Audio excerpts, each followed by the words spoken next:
నేను visa extension గురించి reel చేస్తే ఎంతో మంది నాకు ఎఫ్ఎల్ఆర్ సజెస్ట్ చేస్తున్నాడు, లేకపోతే నీ కమిషన్ ఎంత అని చెప్పి నన్ను ఎగతాళి చేస్తున్నాడు అనమాట. మీరు కడుతుంది అప్లికేషన్ ఫీజులో సాలిసిటర్కి ఏం మిగలదు, నాకు ఏం మిగలదు. నేను కమిషన్ కోసం చేయట్లేదు, నాకు తెలిసిన వాళ్ళు ఎంతో మంది ఇబ్బంది పడుతున్నారు కదా అని చెప్పి సజెస్ట్ చేస్తున్నాను నేను. అంతే తప్ప మీ అప్లికేషన్ ఫీజుల మీద నేనేదో కోట్లు మిద్దెలు కట్టేద్దామని కాదు. బిల్డింగ్లు బొలేరాలు అయితే రావు నాకు, దాంతో ఏమి రావు మా.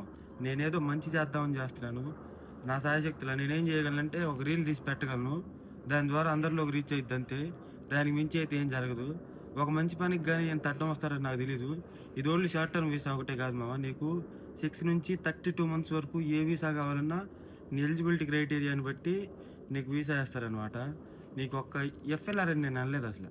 6 to 8 months దానికి వీసా పేరు కానీ నాకు తెలియదు. మరి చాలామందికి యూజ్ అయింది, వాళ్ళందరూ యూకేలోనే ఉన్నారు. థ్యాంక్ యూ మెసేజ్లు కానీ పెడుతున్నారు. అంటే వాళ్ళందరూ ఎఫ్ఎల్ఆర్లు వేసి ఉంటే థ్యాంక్ యూలు పెట్టేవాళ్ళ. వాళ్ళందరికీ లాభమే కదా. వాళ్ళందరికీ జరిగిన నష్టం నీకెందుకు జరుగుద్ది? ఎంతోమందికి మంచి జరగాలని చెప్పి చేస్తున్నాం. మీరు కట్టేది అప్లికేషన్ ఫీజు, దాని మీద నాకేం వస్తాయి కమిషన్ అంటున్నారు. నాకేమీ రావమా. ఏదో నలుగురికి మంచి చేయాలన్న ఎత్తునే చేస్తున్నాను అంతే. దానికి మించి అయితే ఏ ఇంటెన్షన్ లేదు మామ. అర్థం చేసుకున్న వాళ్ళు బాగుపడతారు, అర్థం చేసుకున్న వాళ్ళు అంతా నాగిపోతారు. 20 లక్షలు 30 లక్షలు లోన్ తీసుకొని వచ్చిన వాళ్ళు ఉన్నారు, వాళ్ళకి మంచి చేద్దామని అంతే వెళ్ళిపోతారు. కొంచెం సంపాదించుకొని వెళ్తారని చెప్పి చేస్తున్నాను. తర్వాత మీ ఇష్టం మామ. బాయ్ మామ.